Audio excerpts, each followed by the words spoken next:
The following program is appropriate for all ages and sensory friendly. 3, 2, 1.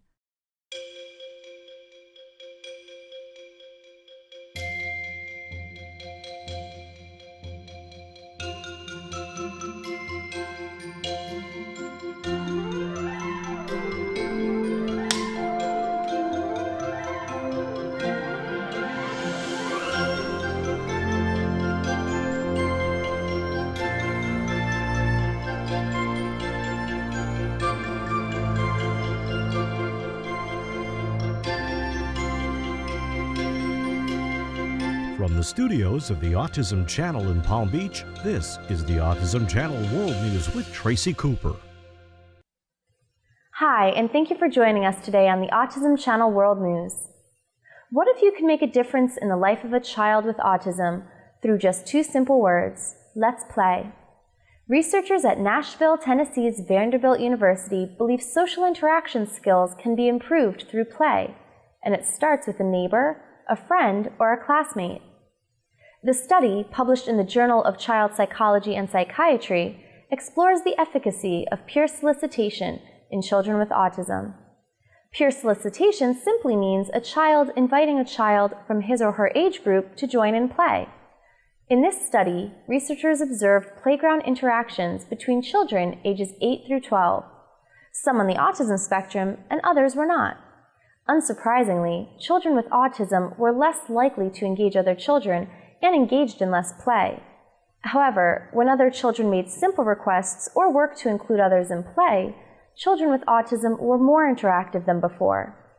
The study shows that even though introducing a child with autism to social play may initially prove daunting, it can pay dividends in development. Last week, we told you about a family in suburban Orlando, Florida, that was fighting to keep a brood of chickens on behalf of their son with autism. This week, we learned that sometimes you can fight City Hall and even win. The Orlando Sentinel reports that in the city of DeBarry, Florida, is poised to allow J.J. Hart and his family to keep their chickens, the chickens that have helped him to overcome many of the challenges he faces due to autism. Last year, the DeBarry City Council approved the keeping of chickens in residential areas for a 1-year trial period. When that period elapsed, City Council voted to discontinue the trial, but not without objection from the Hart family, who advocated for its initiation in the first place. During his time with his chickens, J.J. Hart showed what was said to be significant improvement in verbal and motor skills, learning how to communicate and how to handle things, such as eggs, carefully and gently. Facing the choice between giving up the chickens and leaving their community, the Harts chose neither, and at this time it appears City Council will indeed pass a resolution allowing chickens as a special accommodation for JJ and his family.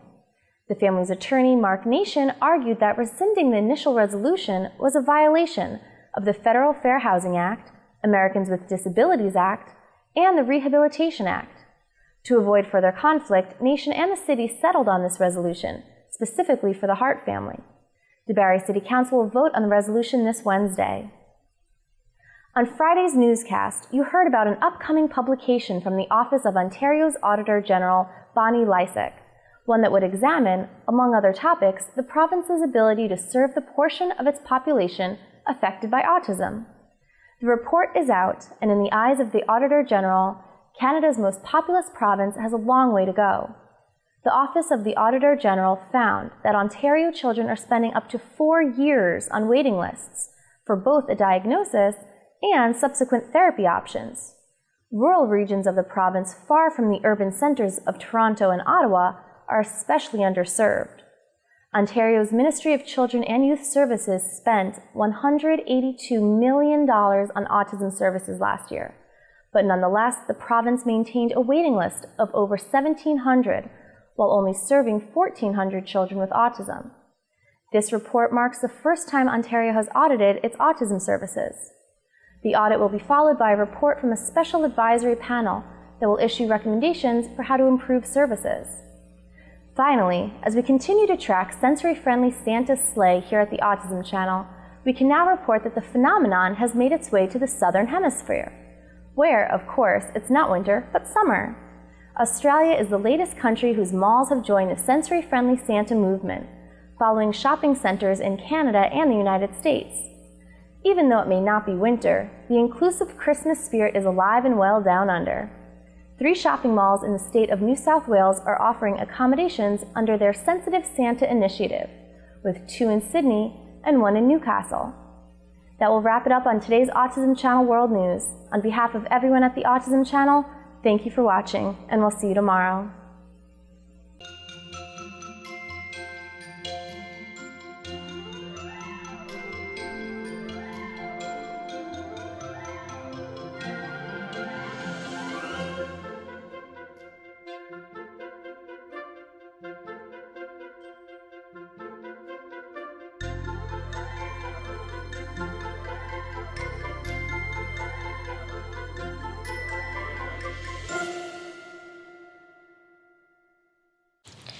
Everyone, this is Avalon from Nature Tracks with Avalon, and this is the Autism Channel.